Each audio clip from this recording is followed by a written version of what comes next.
இதுவரைக்கும் நம்ம நிகழ்ச்சியில் நைட்டு 10 மணி ஆச்சுன்னா உட்காந்ததுக்கு அப்புறமா கேட்குற ஒவ்வொரு கதையுமே உங்களை பயன்படுத்தியிருக்கும். என்னப்பா இப்படிலாம் பேய் வருமா, இப்படிலாம் சம்பவங்கள் நடக்குமா, இப்படிலாம் கொலைகள் நடக்குமா, இப்படிலாம் கொலை பண்ணிட்டு போயிடுவாங்களா, அப்போ நம்ம எப்படி தான் ரோட்டில் போயிட்டு தைரியமாக நடக்கிறது, நின்று பேசுறது, யாரு கூடயாச்சும் சண்டை காய்ச்சி போகிறது அப்படிங்கிற மாதிரி பல சந்தேகங்கள் உங்களுக்கு இந்த ஒரு 10 மணிக்குள்ளே வந்திருக்கும். ஆனால் எனக்கே இந்த 10 to 10 ரொம்ப பயங்கரமாக தான் இருக்குது. ஏன் அப்படின்னு பார்த்துக்கிட்டிங்கன்னா, இந்தியாவிலேயே மோஸ்ட் ஃபேமஸான ஒரு கோஸ்ட் இன்வெஸ்டிகேட்டர் அப்படின்னே சொல்லலாம். கோஸ்ட் அப்படிங்கிறத தாண்டி பேரநார்மல் இன்வெஸ்டிகேட்டர் அப்படின்னு சொல்லுவாங்க. பேரநார்மல் அப்படின்னு சொல்கிறது நம்ம நார்மலாக இந்த ஒரு விஷயத்த பண்ணுறோமோ, நார்மலாக இந்த ஒரு இடத்துல எதெல்லாம் நடக்குமோ அப்படிங்கிறத தாண்டி கொஞ்சம் டிஃப்ரெண்ட்டாக நடந்துச்சுன்னா அதை பேரநார்மல் அப்படின்னு சொல்லுவாங்க. பேய், பிசாசு, ஆவி, இது எல்லாத்தையுமே பேரநார்மல் அப்படின்னு தான் சொல்லுவாங்க. ஸோ இது எல்லாத்தையுமே சயின்டிஃபிக்கலி சயின்டிஃபிக்லி போயிட்டு ரிசர்ச் பண்ணுற ஒரு நபர் தான் கௌரவ் திவாரி அப்படின்னு சொல்லப்படுற ஒரு நபர். அவர் ரீசெண்டாக இறந்து போயிட்டார். ரீசெண்டானா ஒரு கொஞ்சம் வருஷங்களுக்கு முன்னாடியே இறந்து போயிட்டாரு. அவரோட அந்த ஒரு இறப்பில் பல மர்மங்கள் இருக்குது அப்படின்னே சொல்லலாம். ஸோ எஸ், பேரநார்மல் இன்வெஸ்டிகேட்டருக்கே அந்த நிலைமைன்னா அந்த ஒரு பேரநார்மல் கதைகளை சொல்கிற எங்களுக்கு எப்படி இருக்கும் அப்படிங்கிற மாதிரி எனக்குமே கூட இந்த ஒரு இடத்துல ரொம்பவுமே பயம் அப்படியே அள்ளு விட்டுருச்சு அப்படின்னே சொல்லலாம். பட் ஸ்டில் இந்த ஒரு கதையில் பல ட்விஸ்ட் இருக்குது. பார்ட் 1, பார்ட் 2 எப்படியுமே கொண்டு போக வேண்டியது இருக்கும். இன்றைக்கி நம்ம பேச போகிறது பார்ட் 1 மட்டும்தான். ஆக்சுவலாக இன்றைக்கி நம்ம பேச போகிற கதையில் பல பல பல கோஸ்ட் சம்பவங்கள் இருக்க போகுது. ஏன்னா இவரோட ஒவ்வொரு ரிசர்ச்சும் அடுத்தடுத்து இவர் பண்ணுற இன்னொரு ரிசர்ச்சுக்கான மூலதனமாக இருக்க போகுது. அதனால் இவர் பண்ண ஒவ்வொரு ரிசர்ச்சையும் நம்ம பேசி தான் ஆகணும். இவர் எப்படி இறந்து போனார், இவரோட வாழ்க்கையில் என்னதான் நடந்துச்சு அப்படிங்கிறத நம்ம பேசியே ஆகணும். ஆக்சுவலாக இவர் இறந்து போகிறதுக்கு ஒரு வாரத்துக்கு முன்னாடியே இவரோட ஒய்ஃபுக்கிட்டே சொல்லியிருக்காரு, என்னை ஏதோ ஒன்று ஃபாலோ பண்ணுது, எனக்கு ஏதோ தப்பாக இருக்குது, நான் சீக்கிரமாக இங்கேருந்து போயிடுவேன்னு நினைக்கிறேன், என்னால் இதை கண்ட்ரோல் பண்ண முடியலை அப்படிங்கிற மாதிரி பேசியிருந்திருக்காரு. ஆனால் ஒய்ஃபுமே கூட அப்போ கண்டுக்கலை. காரணம் என்ன அப்படின்னு பார்த்துக்கிட்டிங்கன்னா, இவர் நிறைய பேரநார்மல் இன்வெஸ்டிகேஷன்லாம் பண்ணிக்கிட்டு இருக்கிறவர். ஸோ எப்படியுமே இவருக்கு அப்பப்போ டிப்ரெஷன் இருக்கும், ஸ்ட்ரெஸ் இருக்கும். அதனால் இவர் ஏதாச்சும் சொல்கிறாரு போல இருக்குது அப்படின்னு தான் ஒய்ஃபுமே கூட யோசிச்சுருந்துருக்காங்க. பட் ஒரு வாரம் கழித்து இவரோட இறப்பு ஒய்ஃபையும் சரி, அந்த சுற்றி இருக்கிற மக்களையும் சரி, அதுக்கப்புறமா கௌரவ் திவாரி அப்படிங்கிற ஒரு நபரை தெரிஞ்ச இந்தியாவில் இருக்கிற அனைத்து மக்களும் சரி பதறி போனாங்க அப்படின்னே சொல்லலாம். அதையும் தொடர்ந்து இவரோட கொலை சம்பவத்தில் பல கேசஸும் இருக்குது. இன்றைக்கி நம்ம பார்க்க போகிறது ஒரு கோஸ்ட் கேஸாக இருந்தாலும் நம்ம அடுத்த வாரம் பார்க்க போகிறது கம்ப்ளீட்டாக ஒரு க்ரைம் த்ரில்லராக இருக்கும் அப்படிங்கிறத சொல்லிட்டு நிகழ்ச்சிக்குள்ளே போக போகிறோம். கூர்ந்து கவனிங்க.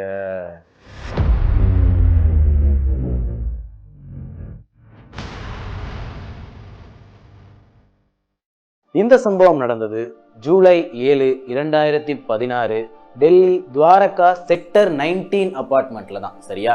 ஆக்சுவலாக ஒரு 11 மணி இருக்கும். அப்போ தான் அவர் பெரிய கேஸை முடிச்சுட்டு நைட்டு ரொம்ப டிப்ரெஸ்டாக தூங்கிட்டு காலையில் எந்திரிக்கிறாரு கௌரவ் திவாரி. எந்திரிச்சிட்டு அவரோட மெயில்ஸ் எல்லாம் செக் பண்ணிட்டு திரும்ப போகிறாரு வாஷ்ரூமுக்கு. கொஞ்சம் போயிட்டு ஃப்ரெஷ் அப் ஆகிட்டு வந்துடலாம் அப்படிங்கிற மாதிரி உள்ளே போன கௌரவ் திவாரி ரொம்ப நேரமாக சத்தமே இல்லை. அந்த ஒரு ஆக்சுவலாக வாஷ்ரூம்குள்ளே இருந்து சத்தமே வரலை. இப்போ அவங்களோட ஒய்ஃபுக்கு ரொம்பவுமே பயம். அப்படி இருக்கும்போது கிட்டத்தட்ட 1 மணி தியாலம் ஆயிடுச்சு. ஒய்ஃப் போயிட்டு தட்டி பார்க்குறாங்க. கௌரவ் திவாரி கிட்ட இருந்து பெருசாக ரெஸ்பாண்ட் இல்லை. அதுக்கப்புறமா ரொம்ப நேரமாக தட்டி ரொம்பவுமே டிப்ரெஸ்டாக பயந்து கத்திக்கிட்டு இருக்கும்போது அந்த ஒரு வாஷ்ரூம்குள்ளே இருந்து ஏதோ பெருசாக விழுற மாதிரியான ஒரு சத்தம் கேட்குது. ஓகேவா? இடிஞ்சு விழுற மாதிரியான ஒரு சத்தம் கேட்குது. அந்த சத்தம் கேட்டதுக்கு அப்புறமா கத்தி கூப்பாடு போடுறாங்க. கத்தி கூப்பாடு போடும்போது சுற்றி இருக்கிற மக்கள் எல்லாருமே இப்போ இவங்களோட வீட்டு வாசலில் நிற்கிறாங்க. வீட்டு வாசலில் இப்போ அந்த ஒரு கௌரவ் திவாரிக்கு என்னாச்சு அப்படிங்கிறத பார்க்கறதுக்காக வாஷ்ரூம் கதவை உடைக்க ட்ரை பண்ணுறாங்க. வாஷ்ரூம் கதவை உடைச்சு உள்ளே போகும்போது கௌரவ் திவாரி தரையில் கிடக்கிறாரு. எஸ், அவர் இறந்து போயிட்டாரு. இந்த ஒரு சம்பவம் அப்போ நடந்திருந்தாலுமே கூட அதுக்கப்புறமா போலீஸும் சரி, பல இன்வெஸ்டிகேட்டர்ஸும் சரி உள்ளே வந்ததுக்கு அப்புறமா கௌரவ் திவாரிக்கு என்னதான் நடந்துச்சு அப்படிங்கிறத தேடி பார்க்கறதுக்கு முன்னாடி கௌரவ் திவாரியை ஆக்சுவலாக கரெக்டான ஒரு விதத்தில் பார்த்துருந்துருப்பாங்க இல்லையா? இவங்களுக்கு உள்ள இருக்கிற மக்களுக்கு சும்மா கீழே விழுந்து கிடந்தாரு அப்படிங்கிற மாதிரி தெரிஞ்சிருந்தாலும் போலீஸ் கௌரவ் திவாரியோட உடம்புல இருக்கிற மார்க்ஸ் என்ன, அடி வாங்கியிருக்கா அப்படிங்கிற மாதிரி பல விஷயங்களை பார்ப்பாங்க இல்லையா?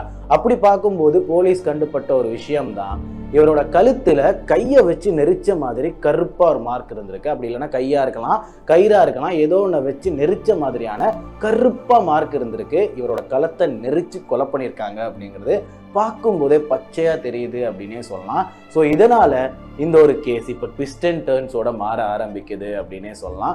ஆக்சுவலாக கௌரவ் திவாரி இந்த ஒரு மூமெண்ட்ல இறந்து போறதுக்கு முன்னாடியே, ஒரு வாரத்துக்கு முன்னாடியே இவரோட வைஃப் கிட்ட சொல்லிக்கிட்டு இருந்திருக்கிறாரு, ஆக்சுவலா என்ன ஒரு விஷயம் வந்து ஃபாலோ பண்ணிக்கிட்டே இருக்கு, என்ன ஒரு பேட் எனர்ஜி, என்னோட நெகட்டிவ் எனர்ஜி வந்து ஃபாலோ பண்ணிக்கிட்டு இருக்கு, எனக்கே டவுட்டாக இருக்குது, நெகட்டிவ் எனர்ஜி வந்து ஃபாலோ பண்ணிக்கிட்டு இருக்கு, அதனால் இதை வந்து என்னால் கட்டுப்படுத்த முடியலை. இது வரைக்குமே நிறைய எனர்ஜிஸ் என்னை ஃபாலோ பண்ணியிருக்கு, நான் கட்டுப்படுத்தியிருக்கேன்.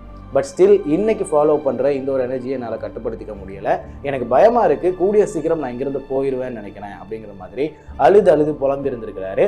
அப்போ வந்து அவங்களோட வைஃப் இதை பெருசாக கண்டுக்கலை அப்படிங்கிற மாதிரி இருந்தாலும் ஒரு வாரம் கழிச்சு இப்போ கௌரவ் திவாரி இறந்து கிடக்கிறாரு. ஆக்சுவலா அவருக்கு என்ன நடந்திருக்கும், இவர் யாரு, எப்படி இந்த ஒரு பேரநார்மல் இன்வெஸ்டிகேட்டர் அப்படிங்கிற ஒரு பொசிஷனுக்கு வந்தாரு, இந்தியாவில் இவர் எப்படி ரொம்ப ஃபேமஸ் ஆனாரு அப்படிங்கிற மாதிரி பல கதைகளை நம்ம இந்த கதைக்கு பின்னாடி பார்க்கணும். அப்போதான் இவருக்கு என்ன நடந்தது அப்படிங்கிறதையும் பார்க்கலாம். ஸோ கேட்டுடலாம். கௌரவ் திவாரி அப்படின்னு சொல்லப்படுற இந்த ஒரு பையன் 1984 பிறக்கிறாரு. ஆக்சுவலா வந்து அவர் பிறந்ததுல இருந்தே அவரோட கனவா இருந்தது என்ன அப்படின்னு பாத்துக்கிட்டீங்கன்னா ஒரு பைலட் ஆகணும் அப்படிங்கிறது தான். ஸோ பைலட் ஆகிறதுக்கு என்னெல்லாம் பண்ண முடியுமோ அது எல்லாத்தையுமே பண்றாரு, நல்லா படிக்கிறாரு. படிச்சு 2007 ஓரளவுக்கு சாட்டிஸ்ஃபைட் ஆகி அதுக்கப்புறமா போறாரு அமெரிக்காவுக்கு போயிட்டு பைலட் கோர்ஸ் பண்ணலாம், ஆக்சுவலா வந்து பைலட் ட்ரைனிங் எடுத்துக்கலாம் அப்படிங்கிறதுக்காக அமெரிக்கா போயிருந்திருக்கிறாரு. பைலட் ட்ரைனிங்கும் ஓரளவுக்கு நல்லா தான் போய்கிட்டு இருந்திருக்கு. பட் ஸ்டில் அந்த ஒரு பைலட் ட்ரைனிங் எடுக்க போன அந்த ஒரு இடத்துல இவர் தங்கியிருந்தது எங்க அப்படின்னு பார்த்துக்கிட்டீங்கன்னா இவரோட ஃப்ரெண்ட்ஸ் கூட ஒரு ஷேரிங் அப்பார்ட்மெண்ட்ல தான். ஆனா இந்த ஒரு அப்பார்ட்மெண்ட் வந்து ஒரு நார்மலான அப்பார்ட்மெண்ட்டா இருந்ததே கிடையாது. இவர் போன நாள்ல இருந்தும் சரி, இவர் இருந்த நாட்கள்லையும் சரி, இந்த ஒரு அப்பார்ட்மெண்ட் எப்பவுமே நார்மலா இருந்த மாதிரி இவர் கண்ணுக்கும் தென்பட்டது கிடையாது, இவரோட ஃப்ரெண்ட்ஸுக்குமே தென்பட்டது கிடையாது அப்படிங்கிற மாதிரி சொல்லப்படுது. ஆக்சுவலா என்னதான் அப்நார்மலா இருந்திருக்கு அப்படின்னு பார்த்துக்கிட்டீங்கன்னா அப்பப்போ நடக்கிற சத்தங்கள் கேட்டு இருந்திருக்கு. ஆக்சுவலா வந்து ஏதேதோ விழுது, ரூம்ல இருந்து தனியா இருக்கும்போது விழுது, ஒரு மாதிரி ஸ்மெல்லு வருது, இது எல்லாமே அப்நார்மலா நடந்துகிட்டு இருந்திருக்கு. தனியா யாராச்சும் இந்த ஒரு அபார்ட்மெண்ட்ல இருந்தாங்கன்னா ரொம்பவுமே பயந்து போயிருந்திருக்காங்க அப்படிங்கிற மாதிரி பல சம்பவங்கள் நடந்திருக்கு. ஸோ இந்த சம்பவங்கள் நடக்கும்போது கௌரவ் திவாரி அவர்களோட நண்பர்கள் வந்து ரொம்பவுமே பயந்து போயிடுறாங்க. அப்படி பயந்து போன அந்த நண்பர்கள் வந்து கொஞ்ச நாள்லயே ஒருத்தரா இந்த ஒரு அபார்ட்மெண்ட்டை விட்டு விலகி போயிருந்திருக்காங்க. இப்படி விலகி போன நண்பர்கள் என்னதான் விலகி போயிருந்தாலும் இவர் மட்டும் இந்த ஒரு இடத்தை விட்டு விலகி போகாம இந்த ஒரு இடத்துல என்னதான் நடக்குது அப்படிங்கிறத தெரிஞ்சுக்கணும் அப்படிங்கிறதுக்காக ஆசைப்படுறாரு. அப்படி ஆசைப்பட்ட அவர் யூடியூப்லயா இருக்கட்டும், வெப்லயா இருக்கட்டும், இந்த பக்கத்துல இருக்கட்டும், எல்லா இடத்துலையும் தேடி பார்க்குறாரு. இவரோட அபார்ட்மெண்ட்டை இவரே அனலைஸ் பண்ண ஆரம்பிக்கிறாரு. ஆக்சுவலா இது என்னதுக்காக நடக்குது அப்படிங்கிறதுக்காக ஆரம்பிக்கிறாரு. பட் இவருக்கு கரெக்டான ஒரு ஆன்சர் கிடைக்கல அப்படிங்கிறதுனால ஒரு ஷார்ட் கோர்ஸ்ல சேர்றாரு, ஒரு சின்ன கோர்ஸ்ல போயிட்டு சேர்றாரு. என்ன கோர்ஸ் அப்படின்னு பார்த்துக்கிட்டிங்கன்னா பேரநார்மல் சயின்டிஃபிக் ஆக்டிவிட்டீஸ் அப்படின்னு சொல்லப்படுற ஒரு கோர்ஸ்ல போயிட்டு சேர்றாரு அமெரிக்காவில். ஓகேவா, அமெரிக்காவில் போயிட்டு சேர்றாரு. அப்படி சேர்ந்த அவர் இந்த ஒரு கோர்ஸ்ல சர்டிஃபைடு ஆகுறாரு, இவருக்கு சர்டிஃபிகேஷனும் கிடைச்சிருது அப்படிங்கிற மாதிரியான ஒரு விஷயம் இருக்கு. ஸோ எஸ், பைலட் ஆகணும்னு அமெரிக்கா போனாரு. அமெரிக்காவில் சயின்டிஃபிக்கலி பேரநார்மல் ஆக்டிவிட்டீஸ் ரிசர்ச்சரா சர்டிஃபைடா 2009 இந்தியாவுக்கு வர்றாரு. இந்தியாவுக்கு 2009 வந்ததுக்கு அப்புறம் இவர் பார்த்த ஒவ்வொரு கேஸும் இவரோட இந்த ஒரு இறப்புக்கு காரணமா மாறிடுச்சு. இவர் இந்தியாவுக்கு வந்ததும் ஃபர்ஸ்ட் பார்த்த வேலையா இருக்கிறது என்ன அப்படின்னு பார்த்துக்கிட்டிங்கன்னா இந்தியன் பேரநார்மல் சொசைட்டி அப்படிங்கிற மாதிரி ஒரு சொசைட்டி ஓப்பன் பண்றாரு. அந்த ஒரு சொசைட்டியில இந்த ஒரு பேரநார்மல் ஆக்டிவிட்டீஸ் எல்லாத்தையுமே ரிசர்ச் பண்ற சில பல நபர்கள் வந்து சேர்ந்துக்கலாம், என்னோட டீமா இருக்கலாம் அப்படிங்கிற மாதிரியான ஒரு பிளான் பண்றாரு. பட் இந்தியாவில் இருக்கிற மக்களே இவரை வச்சு ஃபன் தான் பண்றாங்க, காமெடி பண்றாங்க, ஜாலி பண்றாங்க அப்படிங்கிற மாதிரியான ஒரு சம்பவம் நடந்திருக்கு. பட் ஸ்டில் இந்தியாவில் சின்ன சின்ன கேசஸாக பேரநார்மல் ஆக்டிவிட்டீஸ் எல்லாத்தையும் வந்து ரிசர்ச் பண்ணிக்கிட்டு வந்த இவர் ரொம்பவுமே தைரியசாலியாக இருந்திருக்காரு. எதனால் அப்படின்னு பார்த்துக்கிட்டிங்கன்னா பெருசாக இவர் எந்த கேஸ்லையுமே அடிவாங்கல, பாதிக்கல. ஆக்சுவலாக வந்து பேய் அப்படின்னு சொல்லியிருந்தாலுமே கூட இவர் பேய் அப்படிங்கிறதே உணரல அப்படிங்கிற மாதிரியான ஒரு ஃபீல் இருக்கு. பட் ஸ்டில் இந்தியாவில் இவர் ஃபேமஸ் ஆனதுக்கு அப்புறமா ஆஸ்திரேலியாவில் ஒரு பெரிய கேஸை முகம் கொடுக்க வேண்டிய ஒரு நிலைமை வருது. ஆஸ்திரேலியாவில் ஆக்சுவலாக கேஸ் அப்படிங்கிறதையும் தாண்டி ஒரு டிவி ஷோவுக்காக இவர் போயிட்டு இன்வால்வ் ஆகுறாரு அப்படின்னே சொல்லலாம். ஆஸ்திரேலியாவில் ஒரு டிவி ஷோ பண்ணுறாங்க. என்ன மாதிரியான ஒரு டிவி ஷோ அப்படின்னு பார்த்துக்கிட்டிங்கன்னா இந்த ஒரு ரிசர்ச்சுக்கு பேர் வச்சிருக்காங்க அப்படின்னு பார்த்துக்கிட்டிங்கன்னா மார்க் ரிசர்ச் அப்படிங்கிற மாதிரி பேர் வச்சிருந்திருக்காங்க. ஆக்சுவலாக இந்த ஒரு இடத்துல என்ன நடக்கும் அப்படின்னு பார்த்துக்கிட்டிங்கன்னா ஒரு பிணவரையில், ஓகே, மார்ச்சரியில் இந்த பாக்ஸாக வந்து ஒரு மாதிரி ட்ரார் மாதிரி வச்சிருந்திருப்பாங்க இல்லையா, பாக்ஸில் 24 மணி நேரம் அந்த ஒரு பாக்ஸ்ல பிணமா படுத்திருக்கணும். சுத்தி பல பிணங்கள் இருக்கும், சரியா? சுத்தி இருக்கிற ஒவ்வொரு டிராவர்லயுமே பிணங்கள் இருக்கும்.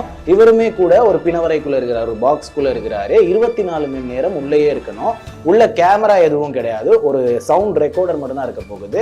ஆக்சுவலா வந்து இந்த ஒரு பிணவரைக்குள்ள மட்டும்தான் ஒரு கேமரா இருக்கே தவிர இந்த பாக்ஸஸ்குள்ள கேமரா கிடையாது, ஒரு ரெக்கார்டர் மட்டும் தான் இருக்குது. இவர் 24 மணி நேரமும் உள்ள இருக்கிறாரு. அப்படி உள்ள இருக்கும்போது இவர் ஒரு கேள்வி கேட்கிறாரு, இந்த ஒரு ரெக்கார்டரை கையில வச்சுக்கிட்டு. இஸ் சம்படி தேர் அப்படிங்கிற மாதிரி ஒரு கேள்வி கேட்கிறாரு. அதாவது யாராச்சும் இருக்கீங்களா அப்படிங்கிற மாதிரி கேட்கிறாரு. அப்படி கேட்கும்போது வியர்டான சில பல சவுண்ட்ஸ் கேட்டிருக்கு. ஓகே, இந்த ஒரு சவுண்ட்ஸுக்கும் ஆக்சுவலா அர்த்தமே இல்லாத மாதிரி சில பல சவுண்ட்ஸ் கேட்டிருக்கு. அதை கேட்டதுக்கு அப்புறமா என்னதான் இவர் வந்து சந்தேகத்துல வெளியே வந்திருந்தாலும், வெளியே வந்ததுக்கு அப்புறமா அந்த ஒரு ரெக்கார்டர்ல வந்து இந்த சத்தங்கள் என்ன அப்படிங்கிறத வந்து இவர் திருப்பி கேட்க ஆரம்பிக்கிறாரு. அப்படி கேட்கும்போது 2 வாய்ஸஸ் கேட்குது. அதுல ஒரு வாய்ஸ் ஹெல்ப் மீ அப்படிங்குது, அதாவது எனக்கு உதவி பண்ணுங்க அப்படிங்குது.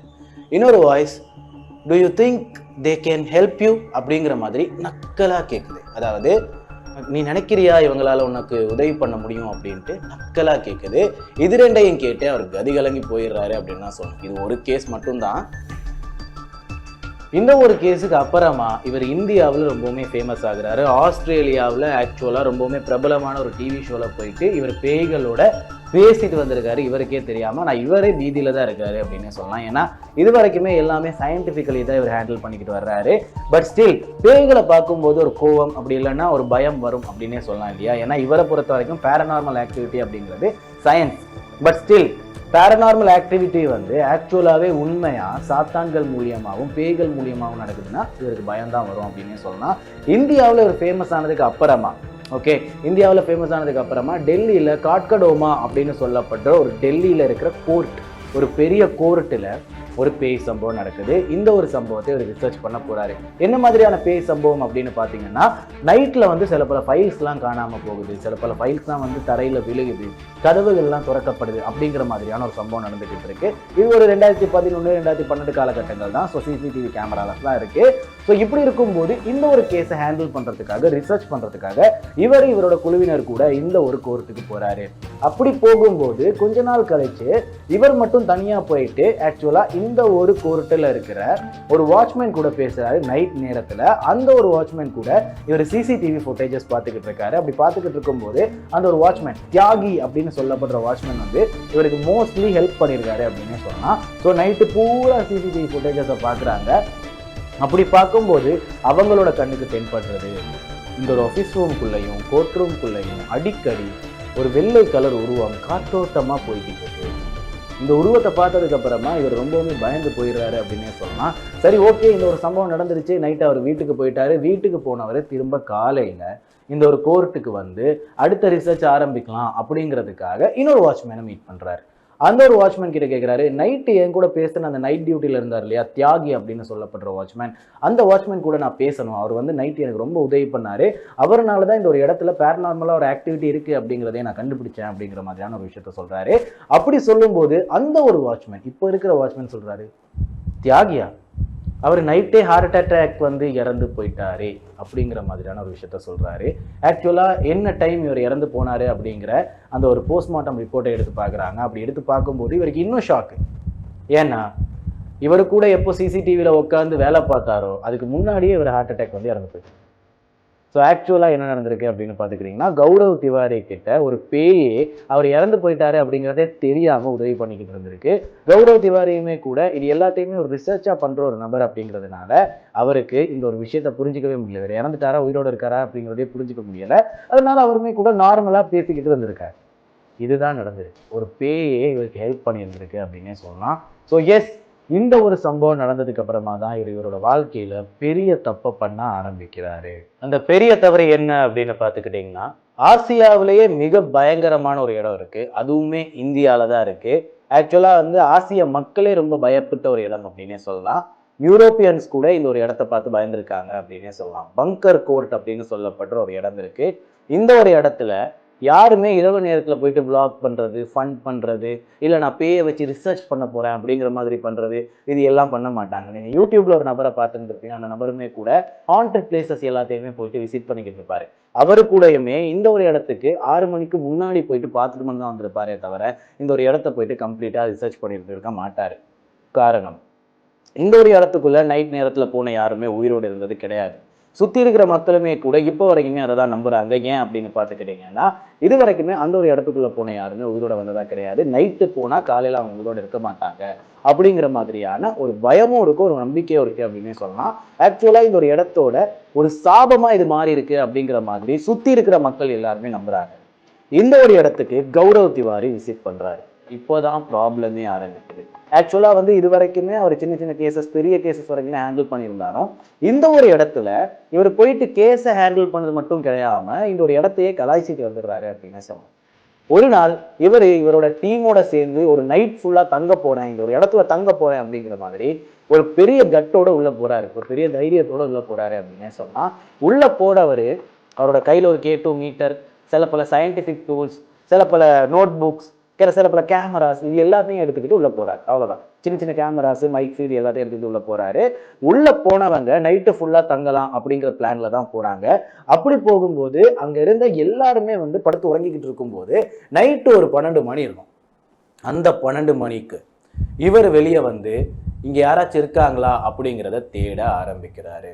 ஸோ எஸ், இவரே வந்து முன்னாடி நின்று கேள்விகளை கேட்க ஆரம்பிக்கிறாரு. இங்க யாராச்சும் இருக்கீங்களா, உங்களுக்கு என்ன வேணும், எப்படி நான் உங்களுக்கு உதவலாம் அப்படிங்கிற மாதிரி கேள்விகளை கேட்க ஆரம்பிக்கிறாரு. அப்படி கேட்கும்போது இவர் எதிர்பார்த்த மாதிரி எந்த ஒரு விதத்திலையுமே உருப்படியான ஒரு பதில் கிடைக்கல.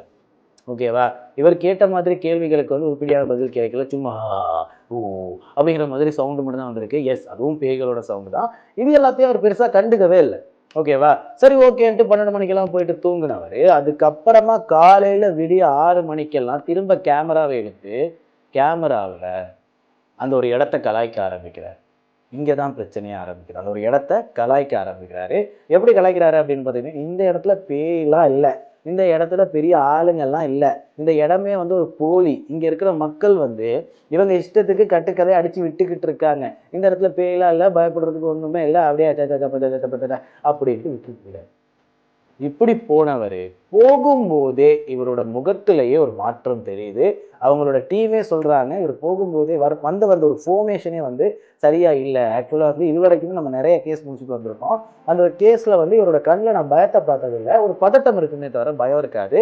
பட் ஸ்டில் இன்னைக்கு நாங்கள் வெளியே போகும்போது அவரோட கண்ணில் நாங்கள் பார்த்தது, இவர் பின்னாடி ஏதோ ஒன்று இருக்குது, இவர் பக்கத்திலேயே இருக்குது, ஆனால் இவரால் ஒன்றும் பண்ணிக்க முடியலை, சொல்லிக்கவும் முடியலை அப்படிங்கிற மாதிரி ஒரு சிச்சுவேஷனில் இருக்காரு அப்படிங்கிற ஒரு விஷயத்த அவரோட கண்ணிலேயே தெரிஞ்சிச்சு அப்படிங்கிற மாதிரி இந்த ஒரு டீம் சொல்லியிருக்காங்க. சரி, ஓகே, இந்த ஒரு இடத்துல இருந்து போனதுக்கு அப்புறமே இவர் இறந்து போயிட்டாரா அப்படின்னு கேட்டுக்கிறீங்கன்னா, அதுக்கப்புறமும் ஒரு சம்பவம் நடந்தது. இந்த விஷயம் நடந்ததுக்கு அப்புறமா இவருக்கு சரியா தூக்கமே இல்லை, ஒரு மாதிரி டிப்ரெஸ்டாக தான் கொஞ்ச நாளாக சுற்றிக்கிட்டே இருக்காரு. ஆனால் இந்த விஷயம் நடந்ததுக்கு அப்புறமா இன்னொரு விஷயம் நடக்குது. அந்த விஷயம் நடந்ததுக்கு அப்புறமா இவருக்கு தூக்கம் அப்படிங்கிறது இன்னும் ஃப்ளாஷ் அவுட் ஆகிட்டு போயிடுச்சு அப்படின்னே சொல்லலாம். என்ன நடந்திருக்கு அப்படின்னு பார்த்துக்கிட்டிங்கன்னா, இந்த கேஸ் நடந்து கொஞ்ச நாட்கள்லேயே ஜனக்பூரியிலேருந்து இவருக்கு ஒரு கால் வருது. அதில் ஒரு பெண்மணி பேசுகிறாங்க. அந்த ஒரு பெண்மணி சொல்கிறாங்க, இந்த ஒரு அப்பார்ட்மெண்ட்டில் வந்து ஒரு பெண்மணிக்கு ஒரு வியர்டான எக்ஸ்பீரியன்ஸ் நடக்குது. ஆக்சுவலாக வந்து இவங்க வந்து பேரநார்மலாக அட்டாக் ஆகியிருக்காங்க, பேய் பிடிச்சிருக்கு அப்படிங்கிற மாதிரியான ஒரு விஷயத்த சொல்கிறாங்க. ஸோ இவங்களுக்கு பேய் பிடிச்சிருக்கிறனால அந்த ஒரு வீட்டுக்குள்ளே போகிறதுக்கு அவங்களோட அம்மா அப்பா கூட பயப்படுறாங்க அப்படிங்கிற மாதிரியான ஒரு விஷயத்த சொல்கிறாங்க. ஸோ இந்த ஒரு விஷயத்த சொல்லிட்டு நீங்கள் தான் வந்து இந்த ஒரு விஷயம் என்ன நடக்குது, இந்த ஒரு பெண்ணுக்கு என்னதான் ஆச்சு அப்படிங்கிறத தேடணும் அப்படிங்கிற மாதிரி சொல்கிறாங்க. ஸோ இந்த ஒரு காலை வச்சதுக்கு அப்புறமா இவர் கொஞ்ச நாள் ஜனக்புரிக்கு போகிறாரு. ஜனக்புரியில் ஒரு அப்பார்ட்மெண்ட்டில் இந்த ஒரு பொண்ணோட வீடு இருக்குது. இந்த ஒரு பொண்ணோட வீட்டுக்கும் போகிறாங்க. போகும்போது வெளியே எல்லாரும் பயத்தோட காத்துக்கிட்டு இருக்கும்போது அந்த ஒரு பெண் மட்டும் உள்ள தனியாக உட்காந்துக்கிட்டு இருக்காங்க.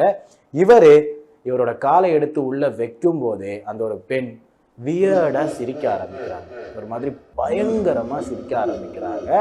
இந்த பயத்திலேயே இவர் வந்து உள்ள போகும்போதே இவருக்குமே சுத்தி நெகட்டிவ் எனர்ஜிஸ் ஃபீல் ஆகுது அப்படின்னே சொல்லலாம். உள்ள போனதும் இந்த ஒரு பெண்மணி வந்து ஃபாஸ்டா முன்னாடி வந்து இவரோட மூஞ்சி முன்னாடி நிற்கிறாங்க.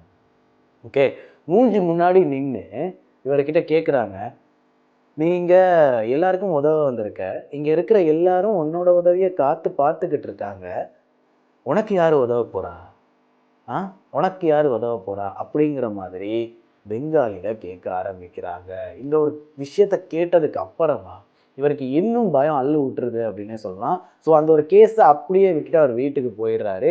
இதுக்கப்புறமா இன்னும் கொஞ்ச நாள் இவர் டிப்ரெஷனாக தான் இருந்திருக்காரு. அதுக்கப்புறம் நடந்தது, இவர் இன்னும் மோசமாயிட்டாரு அப்படின்னே சொல்லலாம். ஆக்சுவலாக வந்து இவர் தூங்க மாட்டாரு, ஒரு மாதிரி வியர்டா இருக்காரு, டிப்ரெஸ்டா இருக்காரு, அது மட்டும் தானே இது வரைக்குமே இருந்தது. இதுக்கப்புறமா வந்து அவங்களோட குடும்பத்தில் இருக்கிற அம்மா அப்பா வரைக்குமே இவரை நினச்சி ரொம்பவுமே கவலைப்படுற மாதிரி ஆயிடுச்சு. கண்ணெல்லாம் உள்ளே போயிட்டு ஒரு மாதிரி சாப்பிடக்கூட முடியாமல் ஒரு மாதிரி ரொம்பவுமே கஷ்டப்பட்டுக்கிட்டு இருக்காரு. அப்படி இருக்கும்போது தான் இந்த ஒரு இறப்பு சம்பவம் நடக்குது. இந்த சம்பவத்துக்கு முன்னாடி ஒரு வாரத்துக்கு முன்னாடி இவரோட வைஃப் கிட்ட அவர் பேசியிருக்காரு. ஆக்சுவலாக அவர் முழுசாக சொன்னது என்ன அப்படின்னு பார்த்துக்கிட்டிங்கன்னா, அந்த பங்கர் கோர்ட்டுக்கு போயிட்டு வந்த நாள்ல இருந்தே என்னை ஏதோ ஒன்று ஃபாலோ பண்ணுதுமா.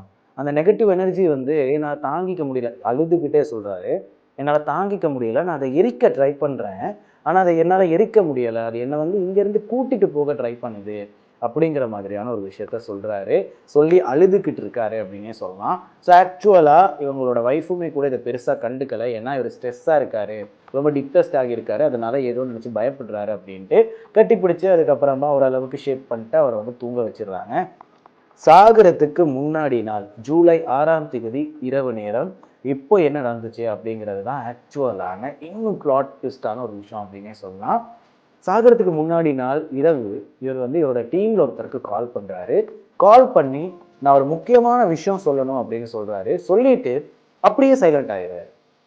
சைலண்ட் ஆகிட்டு இல்லை இப்போ பேச வேணாம், ரொம்ப லேட் ஆயிடுச்சு, நைட்டு ஒரு 12 மணி இருக்குவா, இப்போ ரொம்ப லேட் ஆயிடுச்சு, நம்ம வந்து பிறகு பேசுவோம் அப்படிங்கிற மாதிரி சொல்லிட்டு கட் பண்ணிட்டார். கட் பண்ணதுக்கு அப்புறமா தான் காலையில் மெயில்ஸ் செக் பண்ணுறாரு. அந்த ஒரு மெயில்ஸில் வந்து சில பல ஃபோட்டோ ஷூட்ஸ் இருக்குது. எதுக்கான ஃபோட்டோ ஷூட் அப்படின்னு பார்த்துக்கிட்டிங்கன்னா, இவர் அடுத்து ஃபேஸ் பண்ண போகிற அந்த ஒரு கேஸ் ஃபைலோட ஃபோட்டோ ஷூட்ஸ். இந்த ஃபோட்டோ ஷூட்ஸையும் பார்த்துட்டு வாஷ்ரூமுக்கு போக போகிறாரு. 11 மணிக்கெலாம் கௌரவ் திவாரி. அதுக்கப்புறம் உள்ளே போனவரே ஒரு மணித்தியாலமாக வெளியே வரலை. அவரோட வைஃப் ரொம்பவுமே பதறி போய் கதவை தட்டுறாங்க. கதவை தட்டும் போது ஒரு சவுண்டு கேட்குது. அந்த சவுண்டை கேட்டதுக்கு அப்புறமா பதறி போய் கத்த ஆரம்பிக்கிறாங்க. கத்துனதுக்கு அப்புறமா அப்பார்ட்மெண்ட்டில் இருக்கிற எல்லாரும் வந்து கதவை உடைச்சு பார்க்கும்போது கௌரவ் திவாரி இறந்து கீழே கிடக்கிறார். ஸோ இந்த கேஸ் நடந்து முடிஞ்சதுக்கு அப்புறமா போலீஸ் இன்வெஸ்டிகேஷனில் அவரோட ஃப்ரெண்டுக்கு கால் பண்ணி கேட்குறாங்க. ஆக்சுவலாக உங்களுக்கு தான் நைட்டு கால் பண்ணியிருக்காரு, நீங்கள் அவர் கூட என்ன பேசுறீங்க அப்படிங்கிறத கேட்குறாரு. இதுதான் பேசணும் அப்படிங்கிறத சொல்லிட்டு, ஆனால் எனக்கு ஒரு பிரச்சனை இருக்குது, கௌரவ் திவாரியோட வாய்ஸில் அவர் பேசலை, அவரோட வாய்ஸே அந்த ஒரு இடத்துல எனக்கு கேட்கல, ஒரு மாதிரி வியர்டாக. நம்மளோட உடம்புக்குள்ள ஒரு ஆத்மா இருந்தால் எப்படி பேசுவோம்? ஆக்சுவலாக வந்து நாங்கள் நிறைய கேசஸ் பார்த்துருக்கோம். அந்த கேசஸில் உடம்புக்குள்ள ஆத்மா இருந்தால் எப்படி பேசுவாங்களோ அதே மாதிரி தான் கௌரவ் திவாரியும் நைட்டு பேசினாரு அப்படிங்கிற மாதிரியான ஒரு விஷயத்த சொல்கிறாரு. இந்த விஷயத்தையெல்லாம் கேட்டுட்டு போலீஸுமே கூட ரொம்ப பதறி போயிடுறாங்க அப்படின்னே சொல்லலாம். ஸோ எஸ், இந்த கேஸ் எங்கே ஆரம்பிக்குது அப்படின்னு பார்த்தீங்கன்னா, இவர் இறந்து போன மூமெண்ட்லேயே இருக்கலாம். ஆனால் ஆஸ்திரேலியாவில் போயிட்டு ஒரு பெரிய கேஸை ஹேண்டில் பண்ண கௌரவ் திவாரி ஆஸ்திரேலியாவிலையும் ட்ரெண்ட் ஆகி இந்தியாவிலையும் ட்ரெண்ட் ஆகி இந்தியாவில் வந்து அதுக்கப்புறமா ஒரு கோர்ட் கேஸை ஹேண்டில் பண்ணுறாரு. அந்த கேஸுக்கு அப்புறமா ரொம்ப தைரியசாலியாகி பங்க் அப்படின்னு சொல்லப்படுற அதாவது பங்க் கோர்ட் அப்படின்னு சொல்லப்படுற ஒரு இடத்த போயிட்டு ஃபேஸ் பண்ணுறாரு. அந்த இடத்த போயிட்டு அந்த இடத்த கலாய்ச்சனால இவர் பின்னாடி ஒரு ஆத்மா சுற்றிக்கிட்டு இருக்கு அப்படிங்கிற ஒரு விஷயம் பரவ ஆரம்பிக்குது. அதுக்கப்புறமா ஒரு பெண்மணியோட பேயை மீட் பண்ண போறாரு. அந்த ஒரு இடத்துல இவரை இன்னும் பயமுடுத்தி அனுப்பிடுது அந்த ஒரு பேய் அப்படின்னே சொல்லலாம். அதுக்கும் அப்புறமா கொஞ்ச நாட்கள்லயே இவர் இறந்து போயிருக்காரு. ஆக்சுவலா இவரை கொலை பண்ணியிருப்பாங்க. கெட்ட ஆத்மா ஏதாச்சும் தான் இவரை கொண்டிருக்குமா, வேற ஏதாச்சும் சம்பவம் நடந்திருக்கும், இவர் எப்படி இறந்து போனாரு அப்படிங்கிற மாதிரி பல சந்தேகங்கள் உங்களுக்கும் சரி எனக்கும் சரி. ஆனால் இந்த சந்தேகங்களுக்கெல்லாம் வந்து ஆக்சுவலாக பேய் மட்டும்தான் காரணமா அப்படின்னு கேட்டுக்கிட்டிங்கன்னா கொஸ்டின் மார்க். ஸோ அந்த ஒரு கேஸை நம்ம பார்ட் 2ல் சந்திக்கலாம். தொடர்ந்தும் டான் தொலைக்காட்சியில் இதுவரைக்கும் பேய் சம்பவங்களை பார்த்து நீங்கள் மட்டும்தான் பயந்துருப்பீங்க. பட் பேய் கதைகளை சொல்கிற என்னையே பயப்பட வச்ச ஒரு கதை தான் இந்த ஒரு கதை. ஏன்னா பேய் கதைகள் சொல்கிற நான் பயப்பட்டா பரவாயில்ல, ஆக்சுவலாக பேய்களை பற்றி ரிசர்ச் பண்ணுற பேய்கள் ஓட்டுற ஒரு நபரே இறந்து போன ஒரு சம்பவத்தை பற்றி தான் நம்ம பேச போகிறோம். இது வரைக்குமே அவர் இறந்து போன அந்த ஒரு சம்பவம் வந்து ஒரு ட்விஸ்டட் கேஸாக தான் இருக்குது. ஆக்சுவலாக இவர் யார், என்னதான் நடந்துச்சு, இவர் எப்படி தான் இறந்து போனார், இவரோட இறப்புக்கு பின்னாடி பேய்களோட சம்பந்தங்கள் இருக்குதா அப்படிங்கிற மாதிரி பல கேள்விகள் இருக்கு இல்லையா. ஆக்சுவலாக இவருக்கு என்ன நடந்துச்சு அப்படிங்கிறத தொடர்ந்து பேச